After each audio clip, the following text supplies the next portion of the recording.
बोलो श्री मनसा पूर्ण महादेव की जय की जय। मनसा पूर्ण महादेव व्रत कथा प्रारंभ। ध्यान गुरु गणराज को शंभु चरण श्रीनाथ। मनसा पूर्ण व्रत कथा कहूँ सुजन सुखदाय। सावधान श्रोता सभी कथा श्रवण कीजिए। बोलो मनसा पूर्ण श्री महादेव की जय। इंद्रलोक में एक दिन इंद्र सभा का आयोजन हुआ। ऋषि मुनिगण तथा सभी देवता अपने अपने आसन पर विराजमान थे। एक विशाल रत्न जड़ित सिंहासन पर देवताओं के राजा इंद्र विराजमान थे। सामने गंधर्व मधुर स्वर में संगीत छेड़े थे। वह बाजों की जंकार मधुर गायन किन्नर का प्यारा था। ऐसे अवसर पर स्वर्ग सुंदरी रंभा का नाच वातावरण को मनमोहक बना रहा था। ऊंचे स्वर में आलाप, हाव भाव, सुंदर कटाक्ष करना, लटके झटके इंद्रदेव के मन बा रहा था। उसकी सौंदर्य छटा निरख इंद्रदेव के मन में अभिमान आ गया और कहा कि ऐसी सुंदर नारी जो कि पूरे संसार में कहीं नहीं है।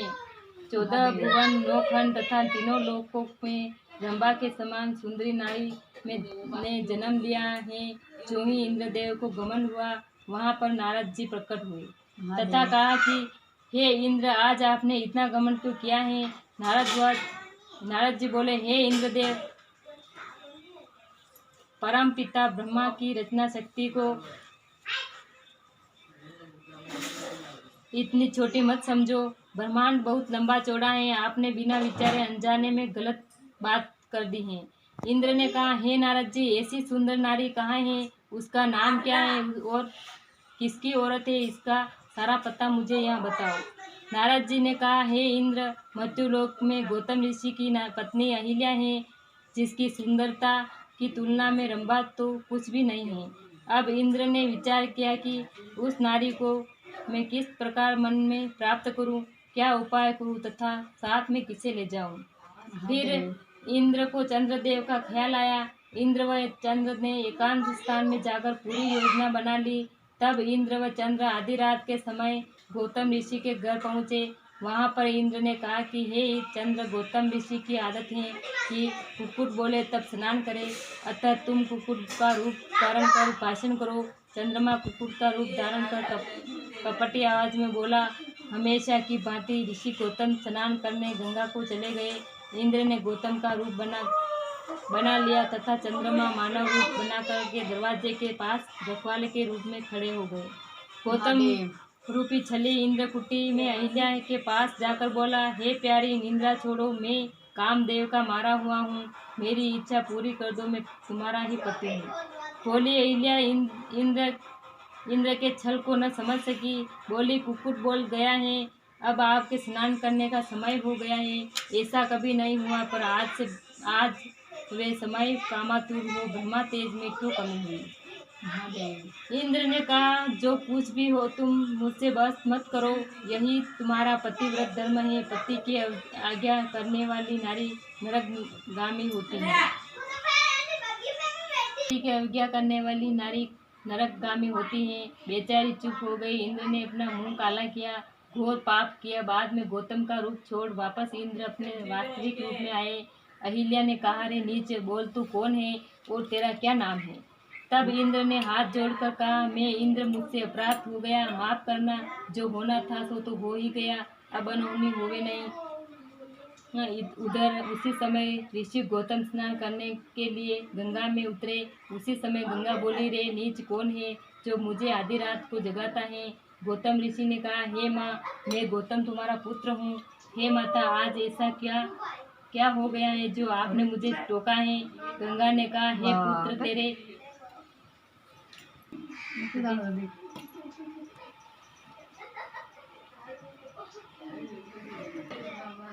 गौतम ऋषि ने कहा, है माँ, मैं गौतम तुम्हारा पुत्र हूँ। हे माता, आज ऐसा क्या हो गया है जो आपने मुझे टोका है। गंगा ने कहा, हे पुत्र, तेरे विरुद्ध षड्यंत्र रचा गया है। पुत्र, तेरे घर में चोर घुस गए हैं, दुश्मन ने तेरे से किया दगा है। हे देर मत कर, जल्दी घर पर पहुँच। इतना सुनकर गौतम घबराए हुए घर पहुँचे। द्वार पर खड़ा चंद्र उन्हें रोकने लगा। गौतम ऋषि ने कहा, हे नीच, यह कहाँ का न्याय है जो चोर साहूकार को अपने ही घर में जाने से रोके। वे दुष्ट कौन है तब चंद्रमा ने भयभीत हो कहा, नाथ मैं चंद्रमा हूँ।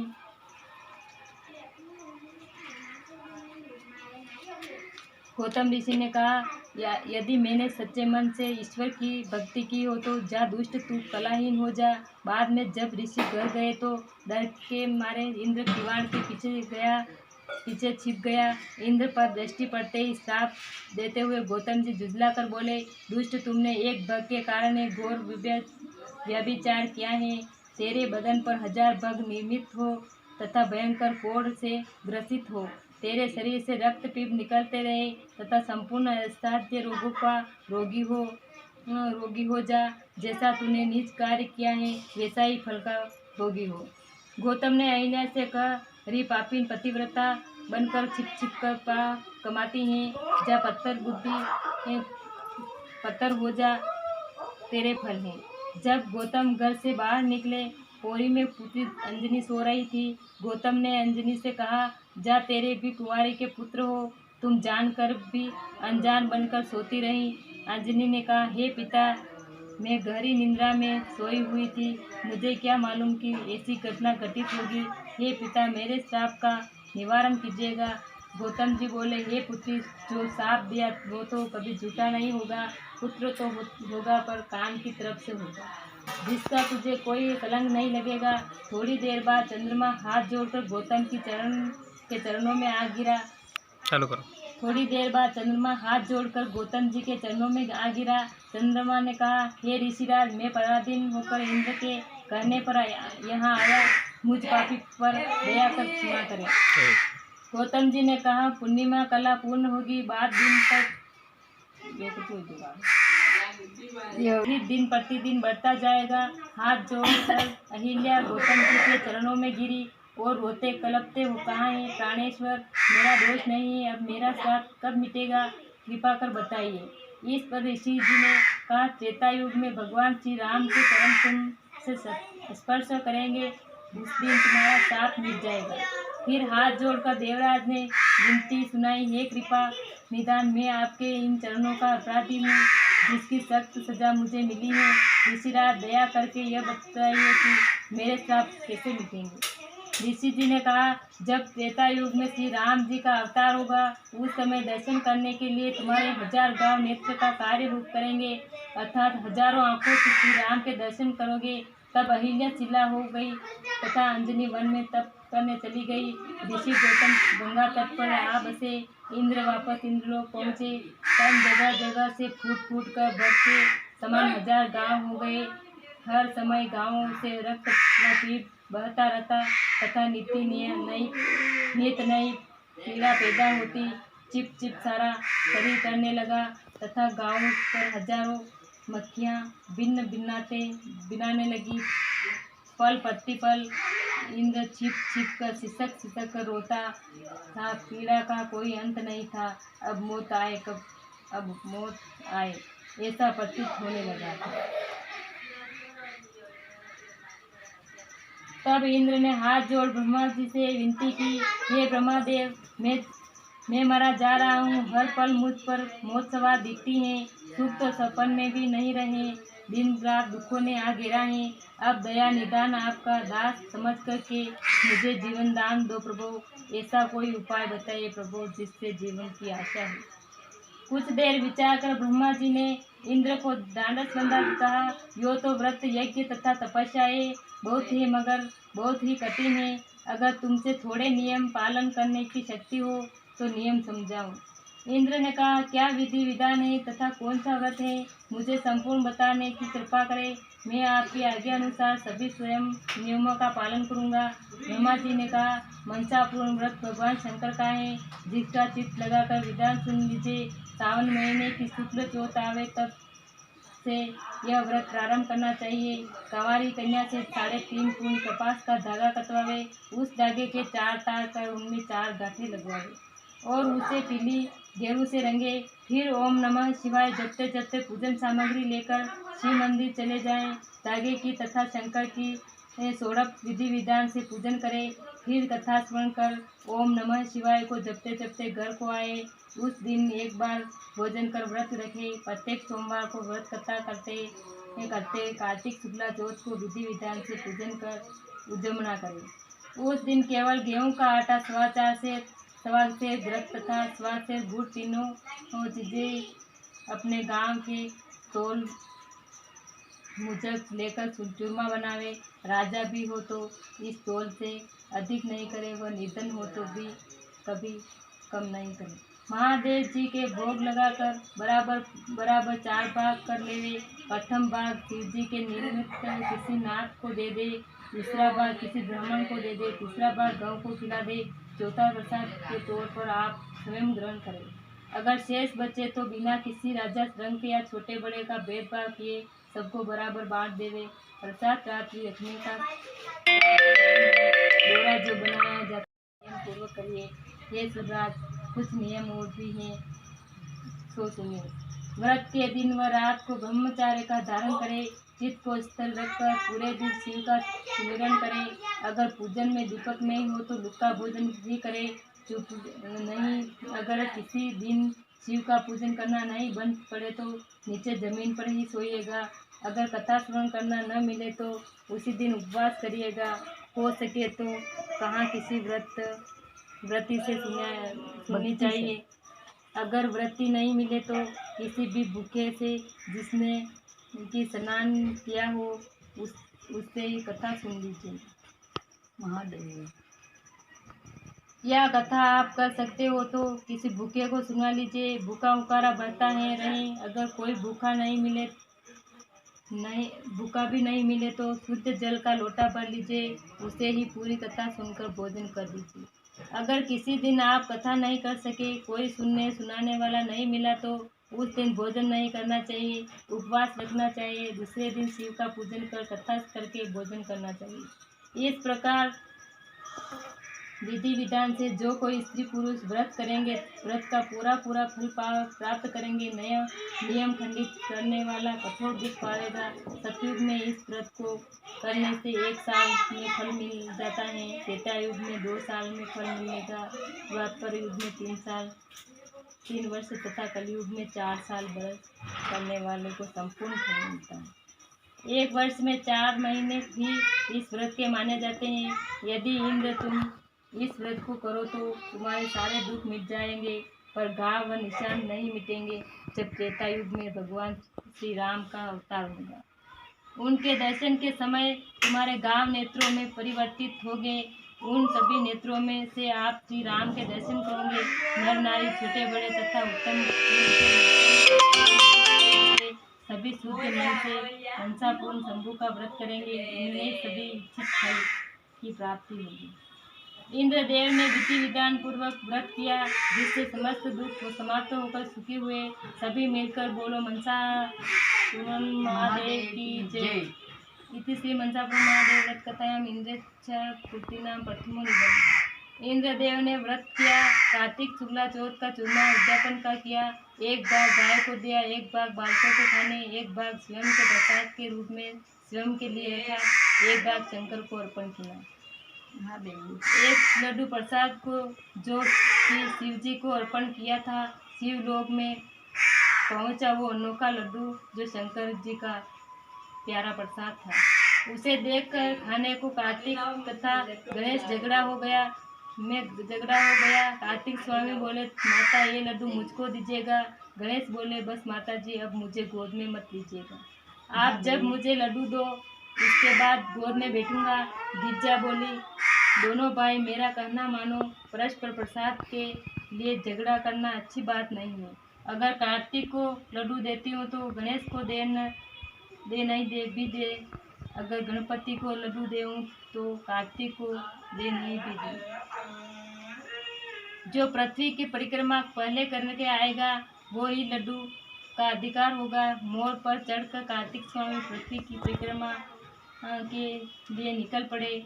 तब गिरजा जी से हाथ जोड़कर गणेश ने विनती की, माता मेरा मोटा शरीर है तथा वाहन मूषक भी छोटा है, मुझे तो यह कार्य नहीं होगा, दादा तो मेरा छोटा है। वो अभी परिक्रमा कर आएगा और प्रसाद पा लेगा, मैं बैठा बैठा देखूंगा। इस पर गणेश जी को एक युक्ति सूझी।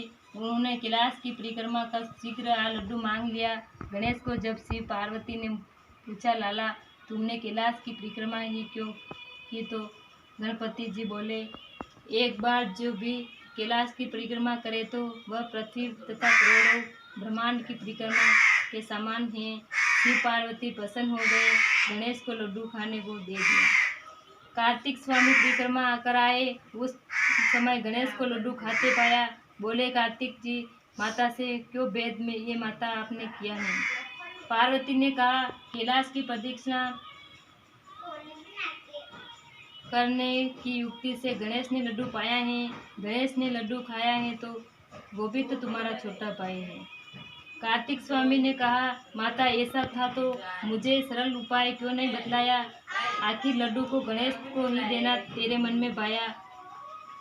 माता पिता जहाँ कहीं पुत्रों में भेद करे, समानता को नहीं रखे, वहाँ रहना बुरा है।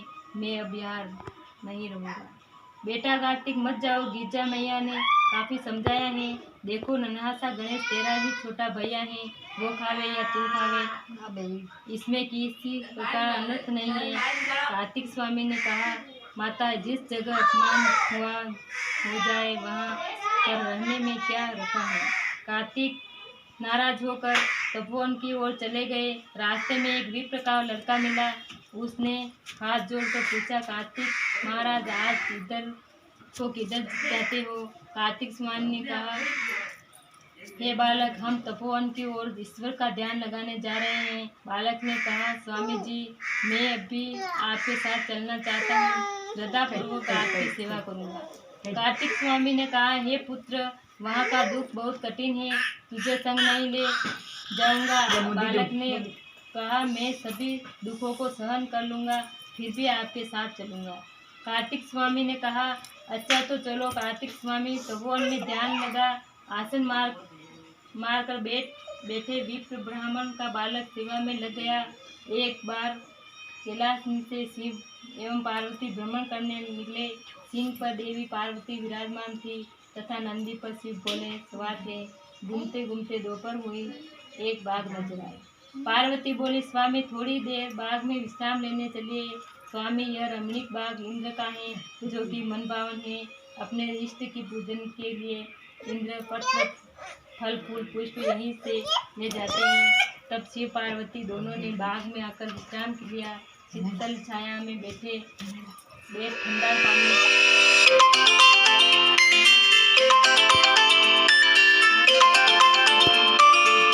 आनंद मगन वो अपने दिल को बहलाने लगे। बाग में 18 बार वनस्पति फल फूल रही थी। सुंदर मंद तथा सुगंधित हवा चल रही थी। उस समय शिव पार्वती आसन बाग में 18 बार वनस्पति फल फूल रही थी। सुंदर मंद तथा सुगंधित हवा चल रही थी। उस समय शिव पार्वती आसन लगा बाग में विराजमान हुए। शिव जी ने कहा, हे पार्वती, इस समय चौपड़ पासा खेलने का मन कर रहा है, पर यहाँ पर हार जीत का साक्षी कौन होगा। गौरी बाग के मालिक को बुला बोली, हमारे चौपड़ के खेल में हार जीत की साख भर देना। अब चौपड़ का खेल शुरू हुआ। शिव गौरी ने पासा फेंका, गिरजा की जीत हुई। इस पर गौरी बोली, बाग मालिक तुम बिना किसी प्रकार की चिंता करते हुए सच कहना, पासे में मेरी जीत हुई अथवा शिव भोले जीते हैं। यह सोचकर माली मन में चिंता करने लगा कि अब जीवन के दिन पूरे हो गए हैं। बाबी को सिंह की सवारी है तथा बाबे की बात भी निराली है। सिर पर जटा, कान बीन लटके, कंठ में काली नागिन है, नागों के भुजबंद बने हुए हैं, तन पर भस्म रमाए हैं, ओगर समान दिखता है। विचित्र यह बात यह है कि यह 3 नेत्र क्यों रखता है। हे भगवान, आज भयंकर मौत का घर बैठे आ गई हैं। यही दिखाई देता है।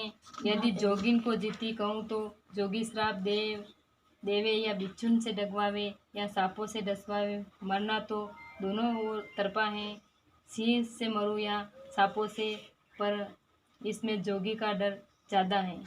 वह श्राप देकर सजा दे सकता है, जो मैं सिंह या सांपों से यदि मरूँ तो जल्दी मर सकता हूँ। पर जोगी यदि श्राप दे तो बुरा है, श्राप से जीवन भर दुखी होना है। काफी विचार करके माली बोला, जोगी जीते हैं। जोगिन जी आप हारी हैं। गिरजा बोली, सच कह, झूठ का साथ मत दे। इस पर माली बोला, हाँ सही बात है, जोगी जी जीते हैं। इस प्रकार 3 बार गिरजा जीती, फिर भी माली ने हार बताई। महादेव। तब गिरजा क्रोध में थर थर कांपने लगी है। श्राप देते हुए बोली, अरे दुष्ट, तूने घोर पाप किया है। हर बार जीत मेरी हुई, फिर भी तूने हार बतलाई। या जा दुष्ट, बहुत दुखी होगा, तेरे संपूर्ण शरीर पर कोढ़ होगा, जो तेरा संपूर्ण परिवार नष्ट भ्रष्ट हो जाए, तेरा संपूर्ण नाश हो, तेरा हरा भरा बाग इसी समय सूख जाए, तुम्हें पानी पिलाने वाला इस दुनिया में नहीं दिखेगा। अब गिरजा के श्राप से माली पर तकलीफों का पहाड़ टूट पड़ा। संपूर्ण हरा भरा बाग नष्ट हो गया। उजड़े वन के समान बाग की स्थिति हो गई। बागवान इतना अधिक कोढ़ हुआ कि बदन में जगह जगह से रक्त व पीठ छूने लगा। उसके लड़के व औरत व्याकुल हो घर छोड़कर चले गए, मारे मारे फिरते रहे तथा न जाने कहीं लापता हो गए। माली बगीचे में पड़ा पड़ा चिल्लाता रहता, वहाँ पर सुनने वाला भी कोई नहीं था, कोई पानी पिलाने वाला भी नहीं था। मरने की स्थिति आ गई थी। एक रोज इंद्रदेव ने एक अप्सरा को पूजन के पुष्प लेने के लिए बाग में भेजा। अप्सरा ने आश्चर्यचकित हो उजड़े बाग को देखा। एक तरफ माली पड़ा करा रहा था, उसी के पास जाकर अप्सरा ने पूछा कि बाग का नाश क्यों हुआ। माली ने कहा, एक जोगी तथा जोगन ने यह आकर पासे खेले, मेरे झूठी गवाह देने पर जोगिन ने मुझे स्थापित किया, जो अब कहाँ मिट सकता है। सारी बात सुनकर अप्सरा ने माली को कहा, मनसा व्रत से कठिन विपत्ति भी टल जाती है। अप्सरा ने साड़ी फाड़ कर बेर बनाकर माली को दी तथा उसका शरीर व्रत करने में असक्त होने से उसको मानस पूजन विधि समझाई। इस व्रत के प्रभाव से माली के सभी कष्ट मिटे तथा बाग वापस पहले के समान हरा भरा हो गया। उसके बिछुड़े लड़के भी वापस कर लौट आए। वह पहले के समान इंद्र के बाग को सींचता हुआ परिवार के साथ सुखपूर्वक रहने लगा। बोलो मनसापुर महादेव की जय। इति श्री मनसापुर महादेव व्रत कथायां भगवान इच्छा पूर्ति नाम द्वितीयो निबंध। शिव द्विज बालक ने हाथ जोड़कर कार्तिक से कहा, हे स्वामी जी, मुझे व्रत की शिक्षा दो।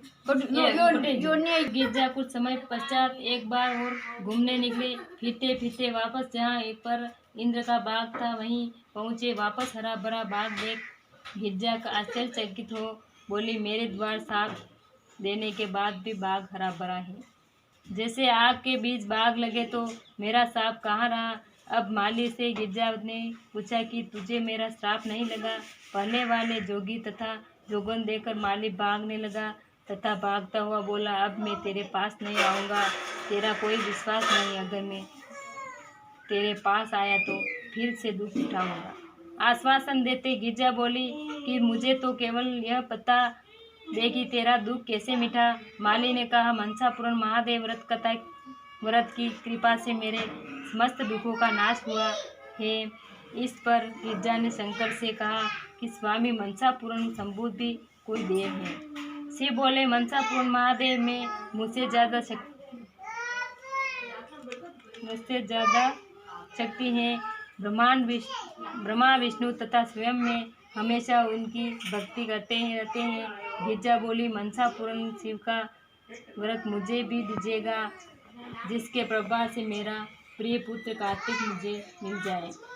महादेव। शिव ने व्रत माली से लेने को कहा। गिरजा ने माली से कहा, यह व्रत मुझे भी दो। माली ने कहा कि आप कुछ ठिठोली करती हो। गिरजा ने कहा, नहीं, मैं सच सच कहती हूँ, मुझे भी मेरे पुत्र से मिलना है।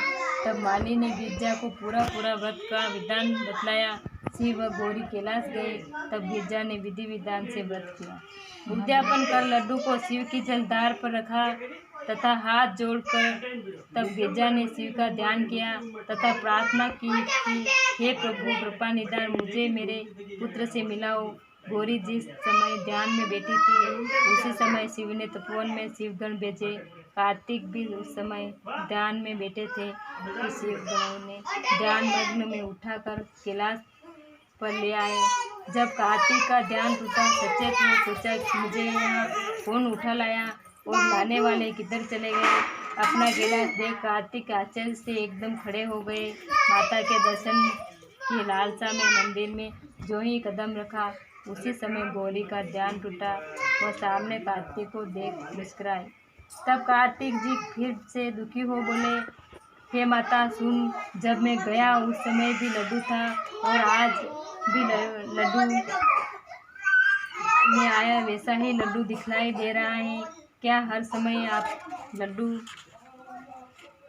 करके खाना ही माता तुम्हारा काम है? मैं गया जिसका कोई सोच नहीं है और मैं आया उसका तुम्हें हर्ष नहीं है।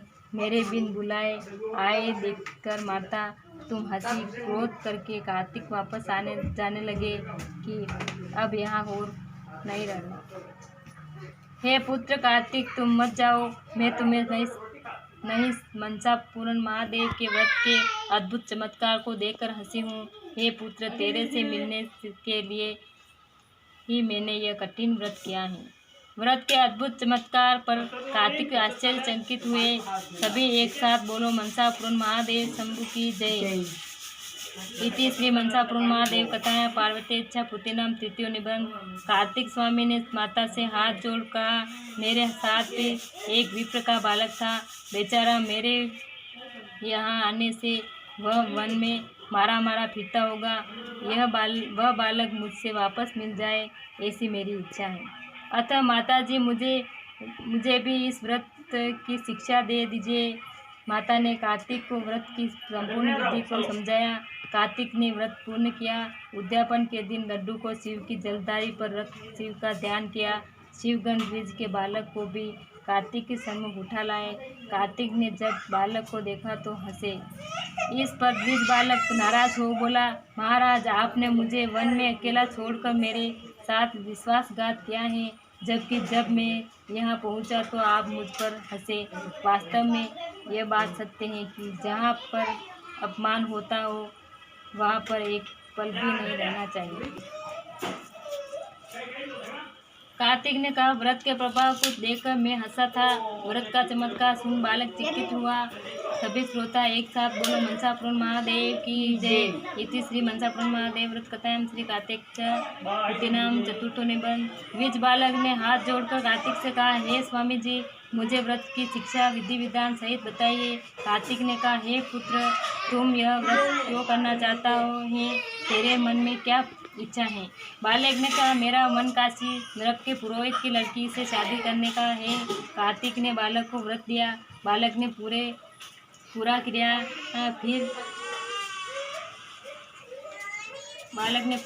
फिर उसी तरह उद्यापन कर लड्डू जलधारी पर रखकर शंकर का तन मन व प्रेम से ध्यान किया। ध्यान में इतना लीन हो गया कि कब विप्र को शिवगण उठा कर ले गए और पुरोहित के द्वार पर ले जाकर उतार दिया। जहाँ पर शादी थी सपन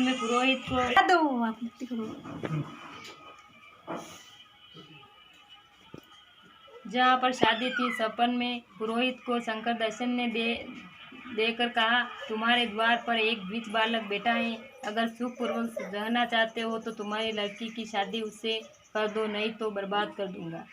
निंद्रा से जब पुरोहित जगा तो अपनी पत्नी को सपन वाली बात बता दी। नारी ने बाहर जाकर देखा तो तथा वापस अंदर आकर अपने पति को उस बालक से शादी करवाने के लिए मना कर दिया और कहा कि बाहर तो निर्धन बालक बैठा है। फिर दोनों ही सो गए। वापस शिव ने सपन में जाकर कहा, हे नीच, अभी शादी करवाने के लिए मना कर दिया, मैं तुझे बर्बाद कर दूंगा। अगर सुबह होते ही बयान न किया तो तुझसे भयंकर बदला लूँगा। फिर सुबह पुरोहित ने उस बालक को बोला, जाति ग्रोथ का ठीक मिलान कर ब्याह रचा दिया। घर माल खजाना समस्त संपत्ति कन्यादान में देर राज पुरोहित हरि सुमिरन में लग गए। वे वह सुख पूर्वक रहने लगे। सभी श्रोतागण मनसा पूर्ण शंभु की एक साथ बोलो जय जय। इति श्री मनसा पूर्ण महादेव कथायां विप्र बालेच्चा पुत्रिनाम पंचमो निबंध। प्रतिवर्ष नियमानुसार विप्र मनसा पूर्ण व्रत करने लगा। इसको किसी भी तरह से खंडित नहीं करता तथा भक्ति भाव से उद्यापन करता। उसी पुरोहित विप्र के एक गुणवान पुत्र हुआ जो बड़ा हो पढ़ लिख कर समस्त विद्याएं प्राप्त कर पूर्ण विद्वान बना। एक दिन उस लड़के के पिता ने उसे पास बुलाकर कहा, हे पुत्र, जाकर राजा को सदुपदेश तथा आशीर्वाद दे आ। जब लड़का राजा को आशीर्वाद देकर वापस आ रहा तो गांव के नगर सेठ ने उसे देख खुश हो पास बुलाकर कहा, मैं तुमको तथा तुम्हारे परिवार के प्रत्येक सदस्य को भोजन का न्योता देता हूँ तथा भोजन कर प्रत्येक एक मोहर दक्षिणा स्वरूप ले जाओ।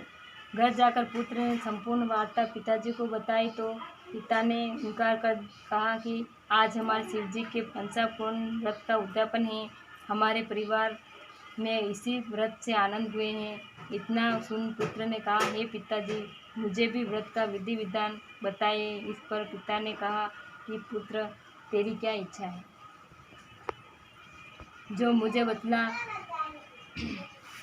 पुत्र ने कहा, हे पिताजी, आपको कहने में संकोच तो होता है, लेकिन फिर भी मैं आपको बतलाता हूँ। मैं उज्जैनपुरी के राजा की लड़की से शादी करना चाहता हूँ। सपन में उसकी सौंदर्य छटा देख वो प्यारी मेरी आंखों में बस गई हैं। इतना सुन पिता ने पुत्र को व्रत का विधान बताया। विधि विधान अनुसार पुत्र ने व्रत कर उद्यापन पूर्ण किया। उसी दिन उसके पिता ने आकर कहा कि हे पुत्र, सुनने में आया है कि उज्जैन के राजा ने राजकुमारी का ब्याह रचा है। इतना सुन पुत्र तन पर भस्म रमा मृग छाल लपेट हाथ में दंड कमंडल ले जिस दिन लड़की की शादी थी उसी दिन वहाँ पहुँचा। वह सभा के बीच में जाग बैठा जहाँ पर राजा महाराजा व विद्वान बैठे थे। इस प्रकार एक विप्र ने उस पुत्र को देख कटु वचनों से अपमानित कर कहा, इधर देखो, यह भस्म रमाने वाला राजा की पुत्री को ब्याहने आया है। तब विप्र बाल बोला, तेरा वचन सत्य हो। एक हाथी स्नान श्रृंगार करा वरमाला सूंड में रखा। राजा ने हाथी से कहा, तुमको हम गणेश मानते हैं। मेरे कोई पुत्र हो तो पुत्र है नहीं, राजकन्या तेरे भरोसे हैं। जो भी राज योग्य राजा व कन्या के लायक वर होवे उसको ये माला पहना दो। इतना सुन हाथी राजसभा में वर तलाशने निकला। फिरते फिरते उस द्विज पुत्र के गले में वरमाला पहना दी। सभी बोल उठे, हाथी से चूक हो गई है। फिर वरमाला हाथी के सूंड में श्रृंगार किया। वह विप्र बालक को राजसभा से बाहर बैठा दिया। दोबारा हाथी को भेजा तो हाथी विप्र बालक को तलाशता हुआ बाहर दरवाजे के पास बैठ विप्र बालक को वरमाला पहना दी। फिर सभी ने एक साथ कहा कि हाथी से चूक हो गई है। पुनः माला मंगवा ली। वह विप्र बालकों को नगर से बाहर निकाल दिया। तीसरी बार हाथी को वरमाला दे भेजा तो हाथी ने वही किया जो पहले 2 बार किया था। होनहार समझकर राजा ने राज्य कन्या का विप्र बालक से विवाह करा। कन्यादान में राजपाट दे राजा रानी वन में प्रभु सुमिरन के लिए चले गए। सभी एक साथ बोलिए, मनसा पूर्ण शंभु की जय। श्री मनसा पूर्ण महादेव व्रत कथायां पुरोहित सुतेच्छा पुत्रिनाम षष्ठो निबंध।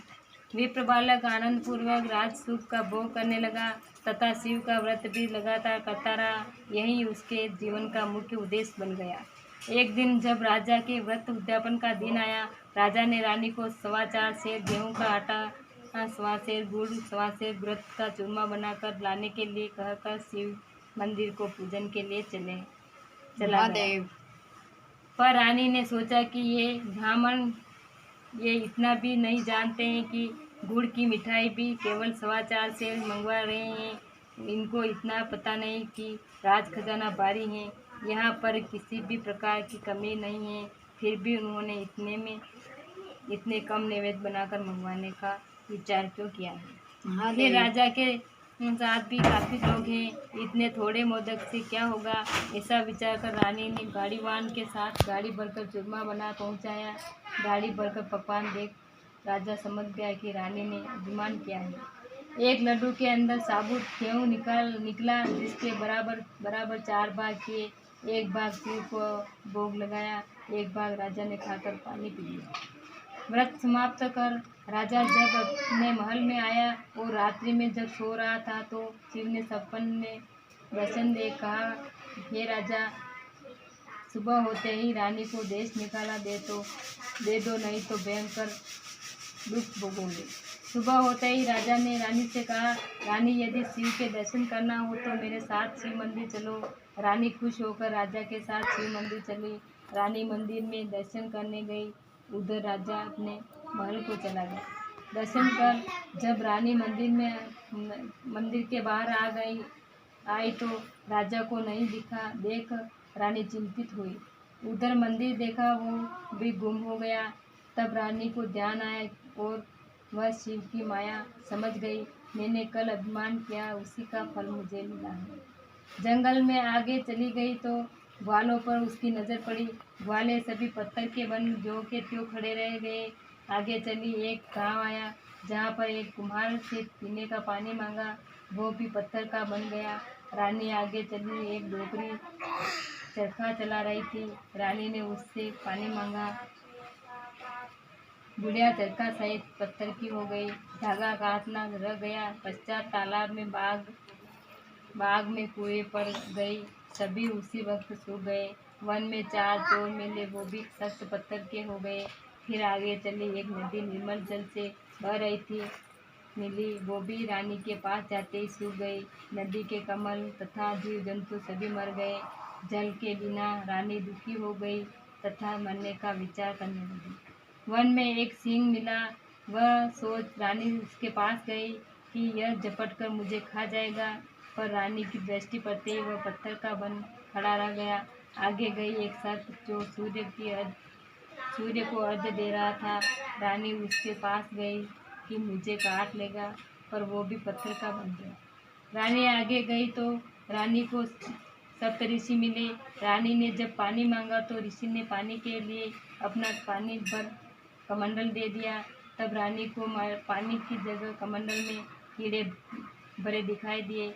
रानी ने ऋषियों से कहा कि आप मेरी क्यों हंसी ठिठोली कर रहे हैं। ऋषियों ने ध्यान लगाकर जाना कि तू अपराधीन है, तुमने भयंकर अपराध किया है, जिसका फल तुझे मिल रहा है। मणिकूट पर्वत पर दुर्वासा ऋषि रहते हैं, वहीं पर चली जा, वही तुझे पानी पिलाएगा। रानी दुर्वासा के पास जाकर बोली, हे ऋषिराज, मुझे जल पिलाओ। ऋषिवर ने रानी को जल पीने के लिए पानी भरा कमंडल दिया तो रानी ने गर्दन हिलाकर कहा, ऋषिवर, कमंडल तो खाली है तथा मैं प्यास की सताई हुई हूँ। मैं संपूर्ण पृथ्वीलोक में घूम आई हूँ, पर किसी ने मुझे पानी नहीं पिलाया। तब ऋषिवर ने क्रोध कर इंद्र का आवाहन कर कहा, हे इंद्र, पानी क्यों नहीं बरसा रहे हो, जगत को क्यों दुखी कर रहे हो। इंद्र ने कहा, महाराज, मेरा कोई दोष नहीं है, यह नारी ही पापी है, इसने भगवान शंकर का कठोर अपमान किया है, इसको जल पिलाना मेरे वश की बात नहीं है। हाँ, अगर भगवान शंकर कृपा करे तो इस नारी को जल पिला सकते हैं। तब दुर्वासा व इंद्र दोनों रानी को साथ ले कैलाश पर गए, जहाँ पर अखिलेश्वर नाथ भगवान शंकर विराजमान थे। दुर्वासा तथा इंद्र दोनों ने हाथ जोड़कर भगवान शिव बोले कि बार बार सिर नवाकर इस तरह स्तुति की,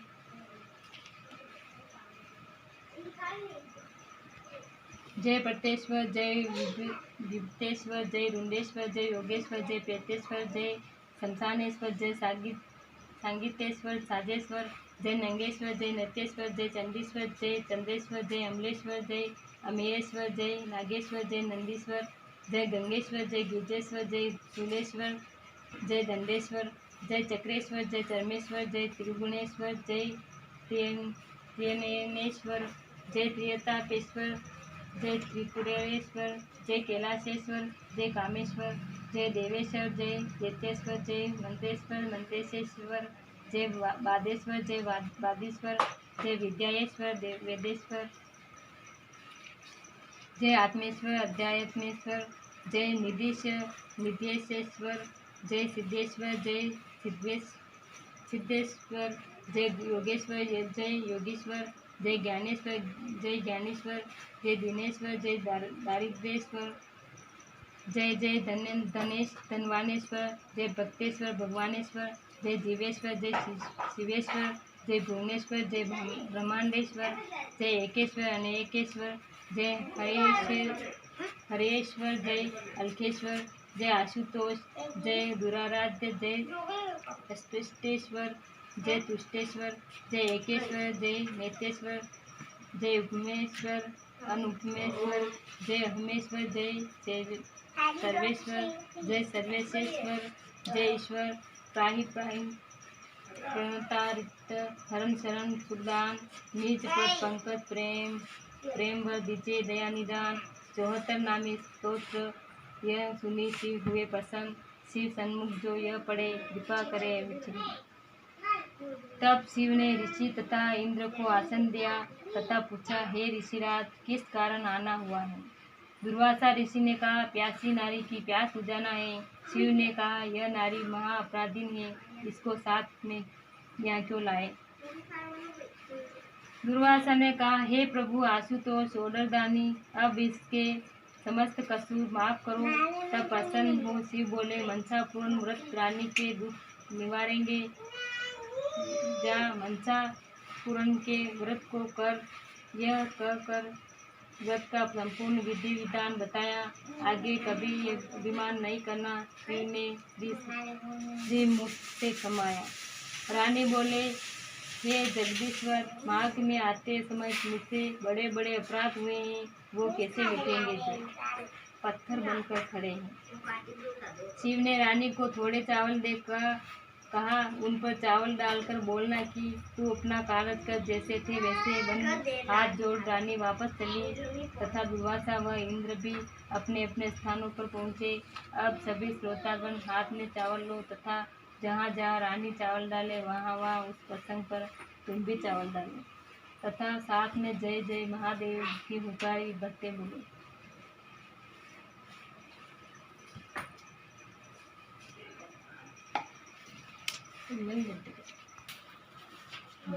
रानी वहाँ से चल कमंडल ने बोली, कमंडल निर्मल जल से भर जाओ, मैं अब पवित्र हो गई हूँ। यह कहकर एक चावल डाला, कमंडल निर्मल जल से भर गया।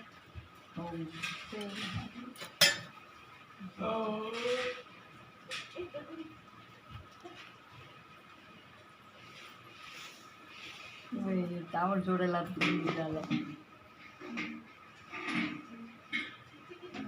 वहाँ से चलकर सर्प के ऋषि के आश्रम जा। कमंडल ने कहा, यदि मैंने सच्चे मन से शिव के दर्शन पाए हो तो कीड़े मिटकर कमंडल निर्मल जल से भर जावे। फिर चावल डाला, कमंडल शुद्ध जल से भर गया। वहाँ से चलकर सर्प के पास आई, जो सूर्य को अर्घ्य देता वह पत्थर बना था। पास आकर बोली, जैसा पहले था वैसा बनकर चावल डाला तो सर्प जीवित हो गया। फिर सिंह के पास जा बोली, पहले जैसा बन और जहाँ तुझे जाना है वहाँ जा। कहकर एक चावल डाला तो शेर गर्जन करता हुआ वहाँ से रवाना हुआ।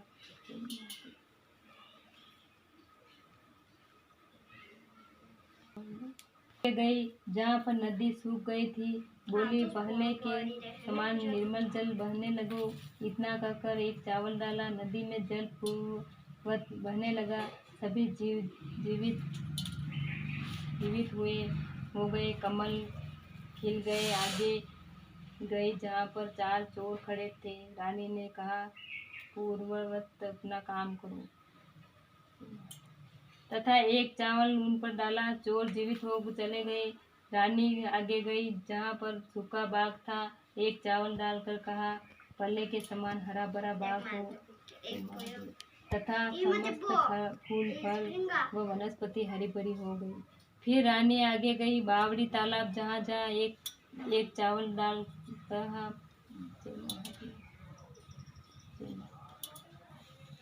कहा, पहले के समान निर्मल जल से भर जाओ। फिर आगे गई जहाँ पर डोकरी चरखा चला रही थी। चावल डाला, कहा, मैया सुखपूर्वक चरखा का तो रोटी चरखा का चलाने लगी। आगे जाकर कुम्हार पर चावल डाला कर कहा, सजीव हो पहले के समान काम करने लगो। वह पुनः जीवित हो काम करने लगा।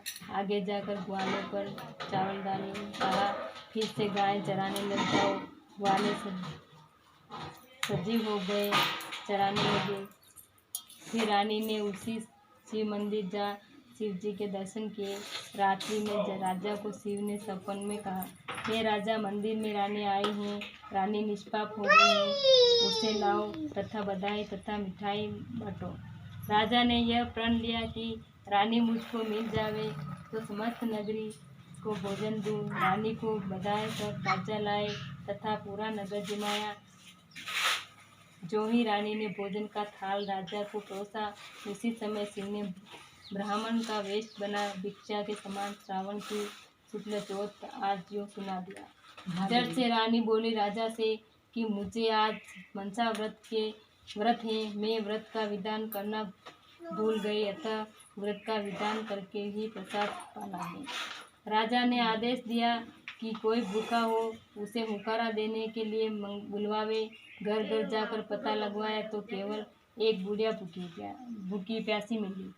वह 7 पुत्र की माता होते हुए भी उसकी किसी ने संभाल नहीं की। वह बुढ़िया ठठारन जाति की थी, जो समस्त प्रकार के रोगों से ग्रसित थी। रानी को आकर कहा गया, उस बुढ़िया को बुलवा ली। बूढ़ी बहरी पंगु कुबड़ी तथा सिर पर टाट थी। कोढ़ से रोगी, आंखों से आंधी तथा समस्त प्रकार के रोगों से वह ग्रसित थी। रानी हाथ में चावल ले कथा खाने लगी। जब चावल छोड़ने का समय हुआ तो रानी एक एक वचन पर रोगिन के सिर पर चावल मारती रही। श्रोताजन भी चावल लो और उसी तरह से छोड़ते रहो। रानी बोली, इस व्रत के प्रभाव से इंद्र के सभी दुखों का निवारण हुआ है। यदि यह बात सत्य है तो इस रोगिन का बहरापन दूर हो जाए। और यह सुनने लगे। यह कहकर उसके सिर पर चावल डाला, क्यों ही वह सुनने लगी। अगर भगवान का कष्ट मिटा हो तो इसका अंधापन मिट जाए। चावल डाला उसको सिर पर तो उसके दोनों नैन खुले। देख रानी बहुत खुश हुई। अगर गिरजा के से कार्तिक स्वामी मिले तो इस बुढ़िया का गूंगापन अभी चला जाए। यह कहकर चावल सिर पर डाला तो बुढ़िया मीठी वाणी में बोलने लगी।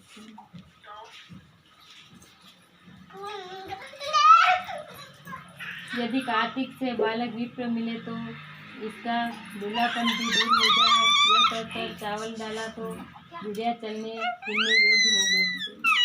यदि द्विज पुत्र ने पुरोहित पुत्री से ब्याह किया हो तो इसके सिर की टाट मिट जाए। सिर पर चावल डाला तो सिर पर बाल उग आए। पुरोहित सूत का यदि मेरा विवाह हुआ हो तो इसका कुबड़ापन मिट जावे। यह कहकर सिर पर एक चावल डाला तो बुढ़िया का सीधा शरीर दिखने लगा, कुबड़ापन खत्म हुआ। यदि शिव जी ने इसके दर्शन दिए हो तो इसके समस्त रोगों मिट जावे। सिर पर एक चावल डाला तो बुढ़िया सुंदर शरीर वाली औरत बन गई, जिसे कोई पहचान न सके व वर्णन न कर सके। यदि कलयुग में व्रत फलदायक हो तो सभी गुणों से गुणवान बनो। यह कहकर सिर पर चावल डाला तो बुढ़िया समस्त गुणवान बनी। यदि